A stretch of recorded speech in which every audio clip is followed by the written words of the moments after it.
Assalamualaikum warahmatullahi wabarakatuh. Perkenalkan nama saya Suryani. Saya salah satu dosen untuk mata kuliah Kalkulus 2. Pada kesempatan kali ini, saya akan mereview kembali materi yang sudah kalian pelajari di Kalkulus 1, yaitu tentang materi turunan dan integral.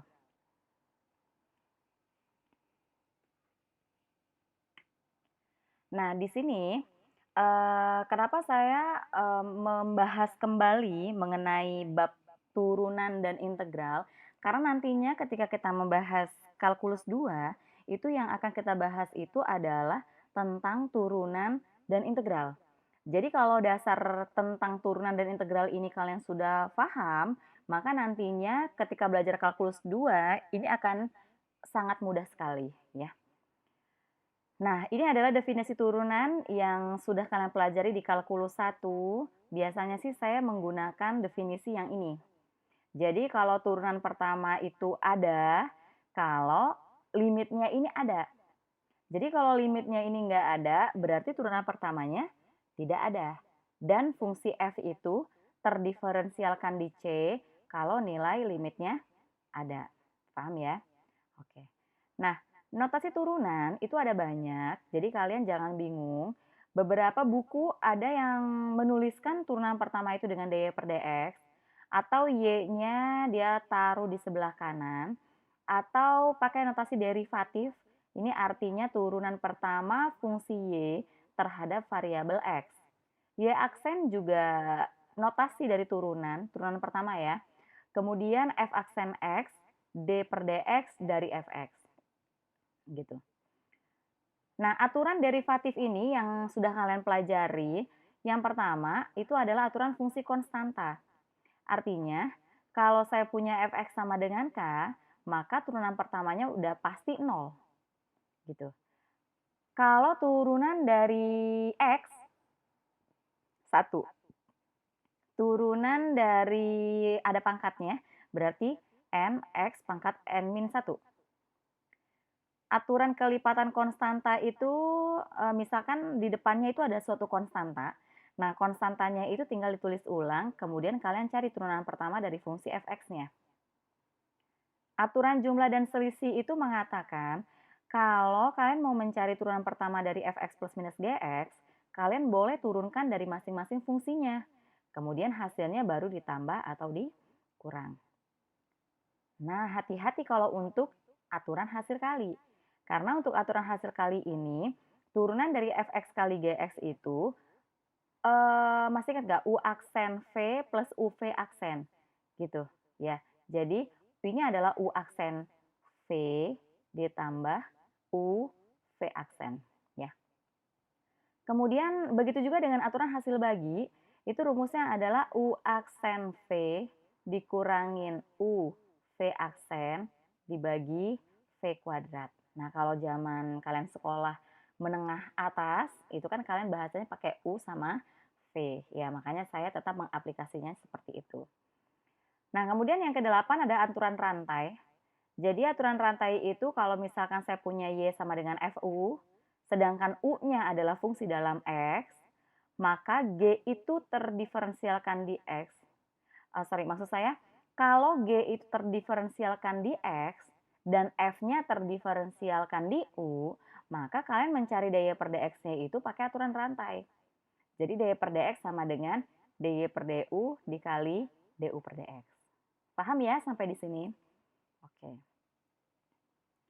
Nah, ini saya punya beberapa contoh. Saya meminta kalian untuk mencari turunan pertama dari 5 fungsi berikut. Ya, kita coba. Yang pertama, y-nya sama dengan 2x pangkat 3 plus 4x kuadrat min 3x min 100. Turunan pertamanya itu berarti, tadi kan 3-nya harus taruh di bawah ya. Berarti 6x pangkatnya kurangin 1 jadi 2. Ditambah, berarti 4 kali 2, pangkatnya kurangin 1, jadi 1. Turunan dari suatu identitas ya, itu berarti min 3. Turunan dari konstanta adalah 0. Nah, jadi hasilnya seperti ini. Paham sampai di sini? Oke. Nah, kemudian yang kedua, turunan dari fungsi berikut. Nah, kalau ada fungsi akar atau ada fungsi pecahan, usahakan semuanya jadi X pangkat. Sehingga bentuknya saya ubah terlebih dahulu. Akar X-nya diubah jadi X pangkat setengah, 3 per X pangkat 3-nya jadi 3X pangkat min 3. Baru kalian turunkan. Oke, so sorry. Ini ada 2 ya? 2-nya harusnya masih ditulis. Ya, ada 2-nya di sini. Oke. Nah, kemudian baru kalian turunkan. Nah, ini turunannya nggak ada setengahnya ya, karena harusnya 2 dikali sama setengah. Nah, ini nggak ada, gitu. Berarti setengah dikurangin 1 min setengah, kemudian ini 3 kali min 3 hasilnya min 9, min 3 dikurangin 1 min 4. Paham sampai di sini? Ya, oke. Saya lanjutin. Selanjutnya itu tadi yang ini. Y sama dengan X pangkat 3 plus X dipangkatin 8. Nah, untuk menyelesaikan soal ini, berarti kalian pakai aturan rantai. Kalian misalkan yang ini itu adalah U, kemudian Y-nya sama dengan U pangkat 8. Nah, gitu. Jadi X pangkat 3 plus X adalah U, berarti kalau ini U, Y-nya U pangkat 8. Baru mencari turunan pertamanya pakai aturan rantai. DY per DU, jadi ini diturunkan terhadap U, yang ini diturunkan terhadap X. Ya, sehingga kita peroleh turunan dianya adalah 8U pangkat 7, turunan ini adalah 3X pangkat 2 plus 1. Nah, kalian dapat bentuk seperti ini. Jangan lupa U-nya kembalikan lagi ke pemisalan. Gitu. Ya, udah ini adalah hasilnya. Kalau mau diserhanain, 8-nya ini boleh kalian kali ke sini. Nggak bisa kalian kali ke X pangkat 3 plus X pangkat 7 ya. Karena harusnya kalian pangkatin 7 dulu, baru kalian kali. Gitu. Nah, yang keempat, ternyata ini fungsi kali fungsi. Kalau fungsi kali fungsi pakai UV. Maka di sini saya misalkan U-nya itu adalah X plus 1, V-nya itu adalah X min 1 pangkat 10. Nah, pakai rumus U aksen V plus UV aksen. U aksennya itu, sorry ini saya masukin turunan pertama dari U-nya, saya nulisnya seperti ini. Ini adalah V-nya, ditambah ini U-nya, ini turunan dari V-nya. Nah, turunan dari X plus 1 itu adalah 1, ini ditulis ulang, ini juga tulis ulang. Turunan dari dia itu sebenarnya pakai rantai. Ya, sebenarnya pakai rantai. Jadi, kalian bisa menuliskan aturan rantainya itu seperti ini.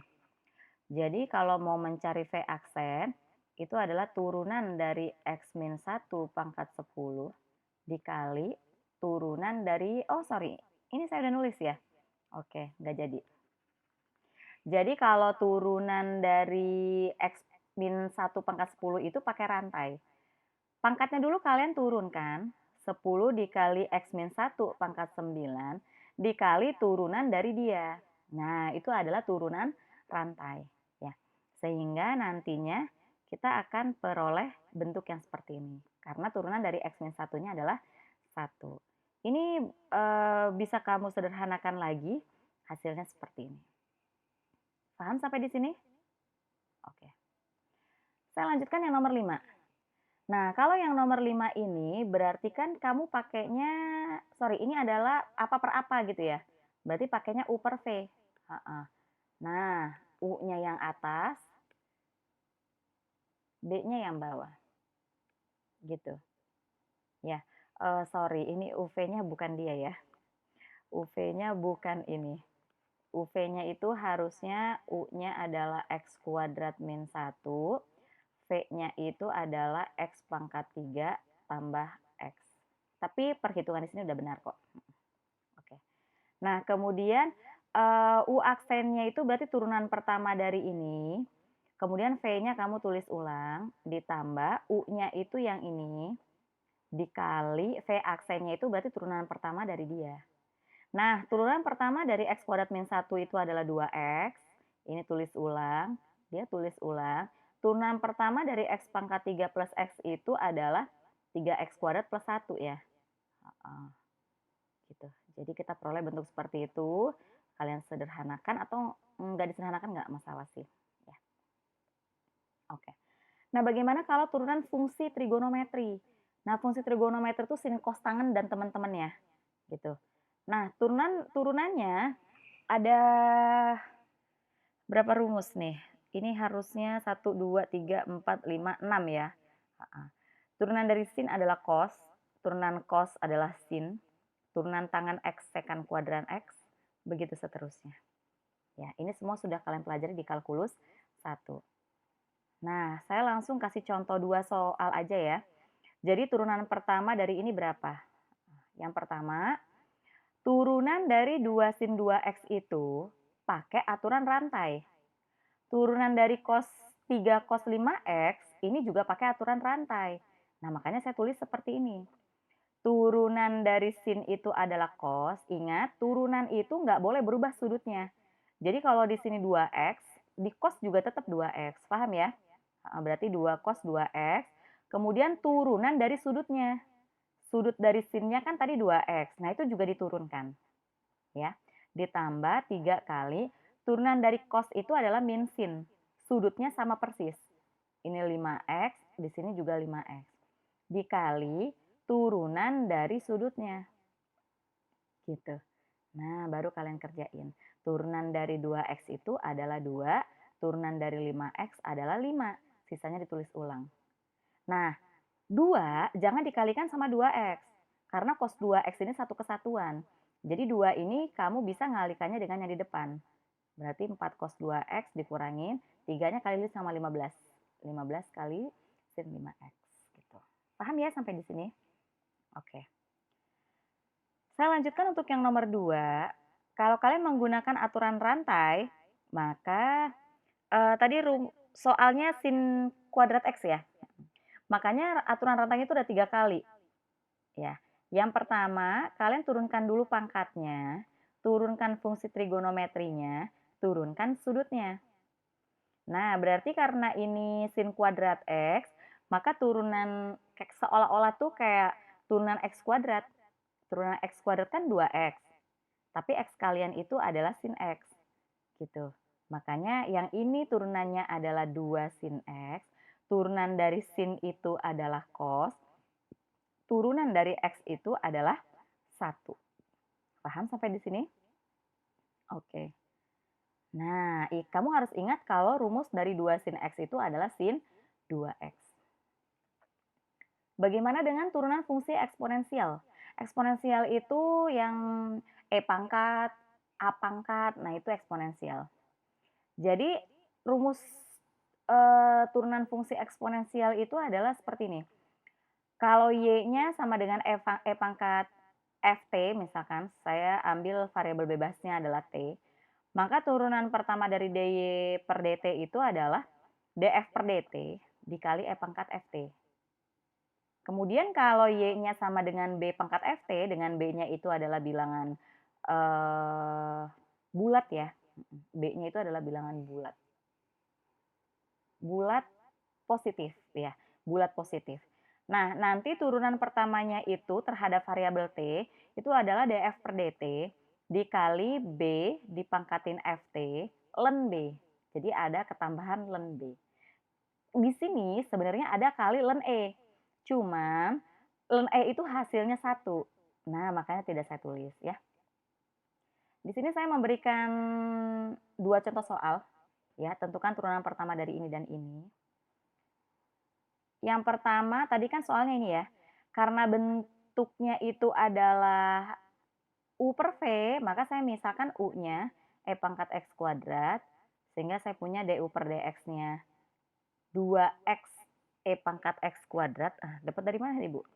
Jadi tadi kan rumusnya turunan dari pangkatnya, jadi turunan dari X kuadrat itu adalah 2X, kamu kali dengan E pangkat X kuadratnya, jadi dia ditulis ulang.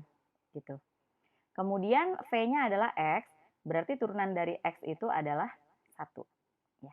Sehingga nanti kita punya turunan pertamanya itu pakai rumus U aksen V min U V aksen per V kuadrat. Nah, tinggal dimasukin semua datanya. Gitu. Ya, sehingga diperoleh bentuk akhirnya seperti ini. Oke, good. Contoh yang kedua, kalau Y sama dengan X dikali E pangkat 2X.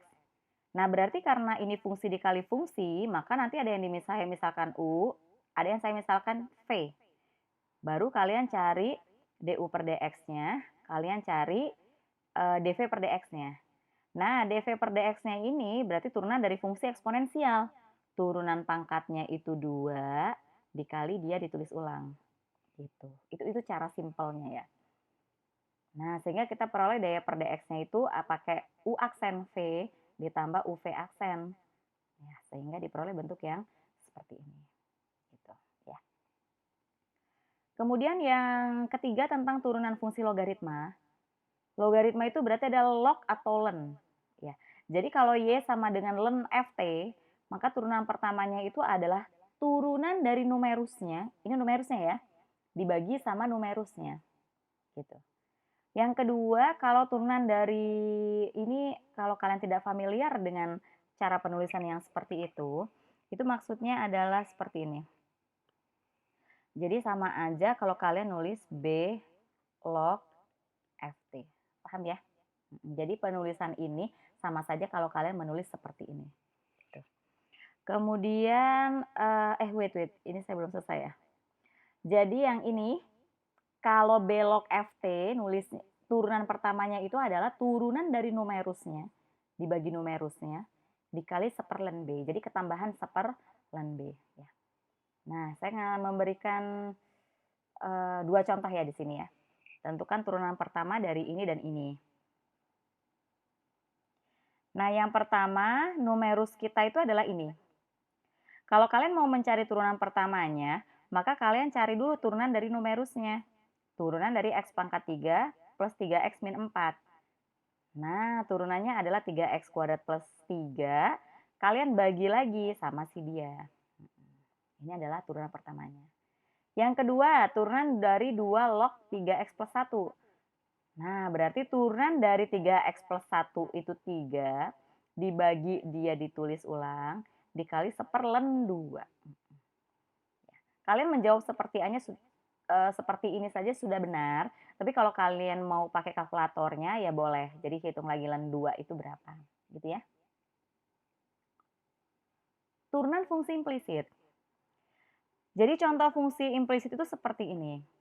Fungsi implisit itu adalah suatu fungsi di mana antara variabel bebas dengan variabel tak bebasnya itu tidak bisa kita pisahkan.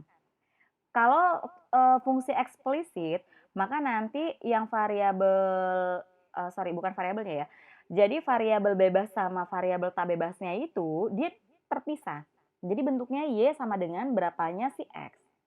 Tapi kalau seandainya kalian tidak bisa memisah hal itu, misalkan yang di kiri itu tetap ada maksudnya masih campur gitu, walaupun di kiri Y saja, di kanan X saja, seperti ini contohnya.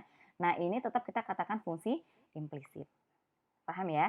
Oke, karena kalau kita buat fungsi, ada beberapa fungsi implisit yang bisa dijadikan fungsi eksplisit, tapi ada beberapa fungsi implisit itu yang tidak bisa kita ubah menjadi bentuk fungsi eksplisit. Ini salah satu contohnya. Gitu.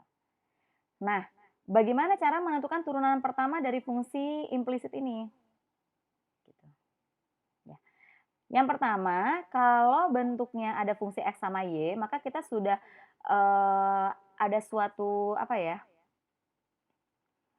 aturan gitu ya, bukan aturan sih, kesepakatan. Kesepakatan kalau ada variabel X dan Y, maka variabel X itu adalah variabel bebasnya dan Y itu adalah variabel tak bebasnya. Sehingga variabel tak bebas itu diturunkan terhadap variabel bebas. Jangan dibalik ya. Nah, sehingga di sini saya tuliskan diturunkan terhadap variabel X ya. Nah, ingat ini ada fungsi kali fungsi. Makanya nanti kalian mengerjakannya pakai UV gitu. Ya, yang ini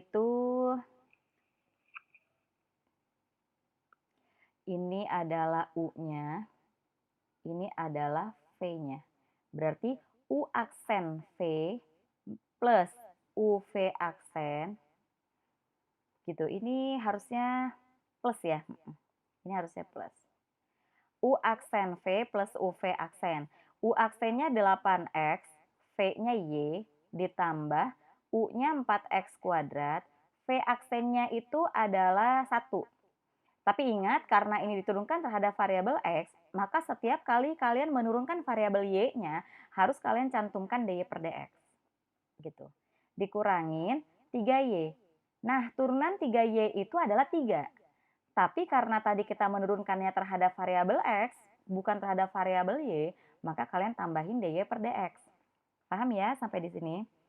Sama dengan turunan dari X pangkat 3 itu 3X kuadrat. Gak usah ditambahin dy per dx, karena kita menurunkannya terhadap variabel X. Nah, turunan min 1 itu adalah 0. Gitu. Sehingga nantinya kita akan peroleh nilai dari, nah nilai darinya seperti itu. Ini berarti harusnya, ini udah betul ya, 4x kuadrat. Ini harusnya minus nih. Ya, ini ada yang salah ternyata. Oke, ini harusnya minus. Kemudian kita peroleh lagi. Jadi yang ada dy per dx-nya saya taruh di kiri. Ini harusnya minus. Kemudian kita akan peroleh nilai dari dy per dx-nya itu. Nah, seperti ini. Jadi ini harusnya minus. Min 4x kuadrat plus 3. Paham sampai di sini? Oke, saya lanjutkan ya.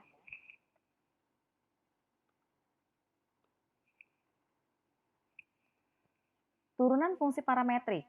Jadi kalau fungsi parametrik itu, variabel bebas sama variabel tak bebas kita itu dinyatakan dalam suatu variabel yang lain. Dalam hal ini saya nyatakan dalam variabel T ya. Jadi turunan pertamanya itu pakai aturan rantai.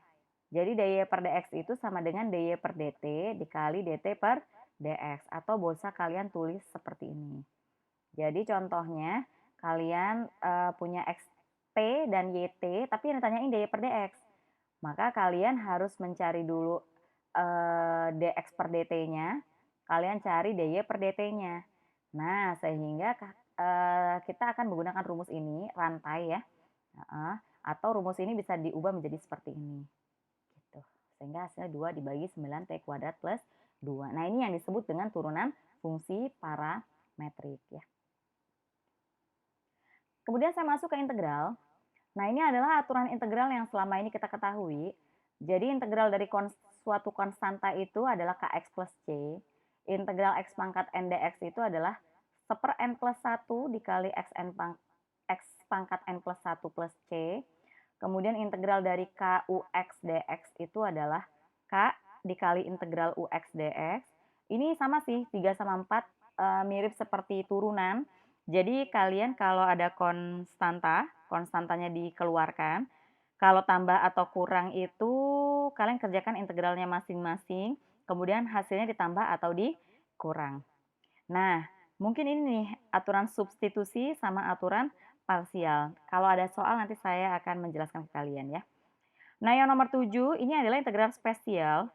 Kalau ada integral 1/x dx itu adalah ln x plus c. Integral dari e pangkat x dx itu adalah e pangkat x plus c. Nah, ini saya punya 4 contoh soal. Semoga ini cukup untuk menjawab, mengingatkan kalian tentang materi integral di kalkulus 1. Yang pertama, integral dari ini semua. Kalau integral, pangkatnya ditambahin 1 dulu. Berarti jadi 4, kemudian pangkatnya taruh depan. Jadi 1/4. Gitu. Makanya ini hasilnya 1/4 x pangkat 4. Kalau x pangkat 2 berarti tambahin 1 dulu nih. 2 tambah 1, 3. Berarti 2/3 x pangkat 3. Ditambah, sekarang kalau x berarti tambahin 1 jadi 2 ya. Berarti 6/2 x kuadrat. Integral dari suatu konstanta itu tinggal ditambahin dengan variabel bebasnya. Berarti min 10x plus c. Nah, kemudian kalau disederhanain hasilnya seperti ini.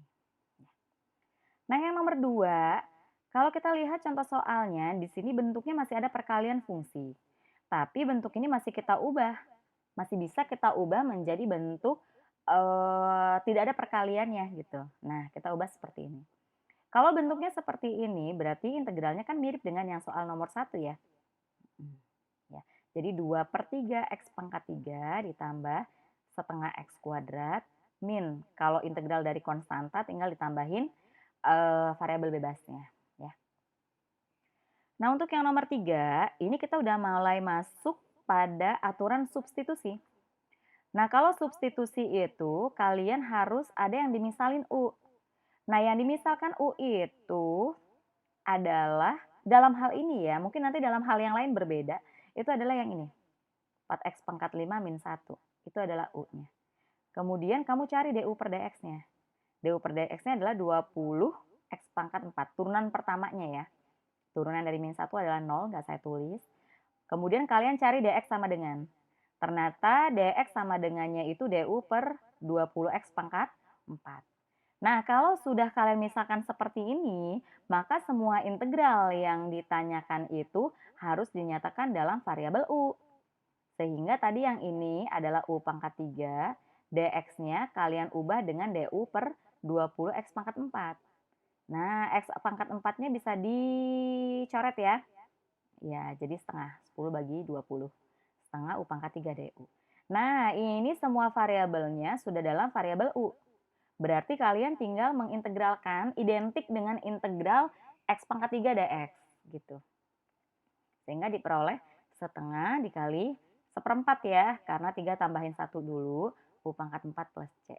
Ingat, U-nya dikembalikan lagi ke pemisalan yang tadi, 4x pangkat 5. Bisa dipahamin sampai di sini? Oke.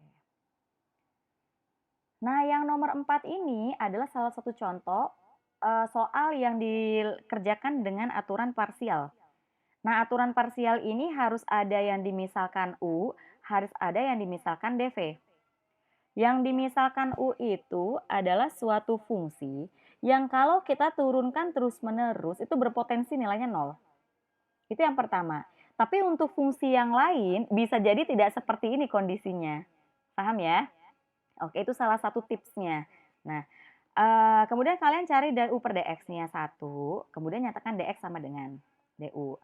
Kemudian dari dv ini kita kasih integral kanan kiri.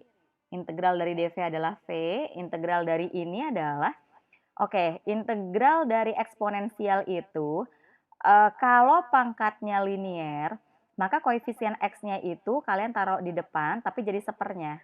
Makanya di sini saya tulis 1/2 e pangkat 2x min 1. Nah, kalau kalian sudah memisahkan ini semua, maka kalian langsung menggunakan aturan parsialnya. Jadi integral ini rumusnya adalah UV dikurangin integral VDU. Nah, tinggal disubstitusikan semuanya. Nah, ternyata integral V-nya begini lagi. Nah, pakai tadi lagi ya. Setengah ini dari dia, yang ini semua itu adalah integral dari e pangkat 2x min 1. Tinggal disederhanakan. Nah, ini adalah hasil akhirnya. Paham ya? Oke. Yang kedua adalah integral fungsi trigonometri, ada 12 rumus di sini, ya. Jadi kalau integral cos adalah sin, integral sin adalah min cos, begitu seterusnya.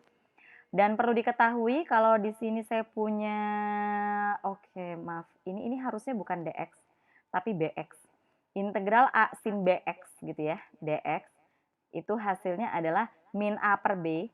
Jadi koefisien dari x-nya itu ditulis di sini ya, cos bx sama plus c. Begitu juga berlaku untuk cos, tangen, sekan, kosekan, kotangen dan seterusnya.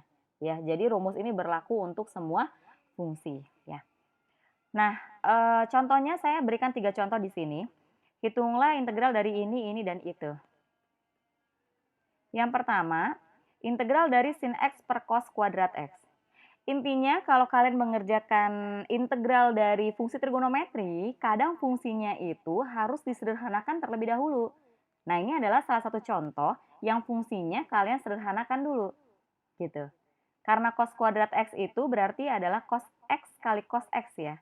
Nah, kita punya sin x per cos x. Sin per cos itu adalah tangen, seper cos itu adalah sekan ya. Nah, kita punya rumusnya nih. Integral tangen x sekan x itu adalah sekan x plus c. Paham ya? Oke. Yang kedua, integral sin kuadrat x. Nah, integral sin kuadrat x itu kita juga sama mengubah bentuknya.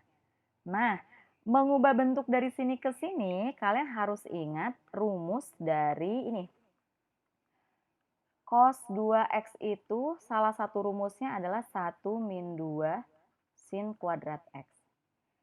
Berarti 2 sin kuadrat X-nya 1 min cos 2x ya.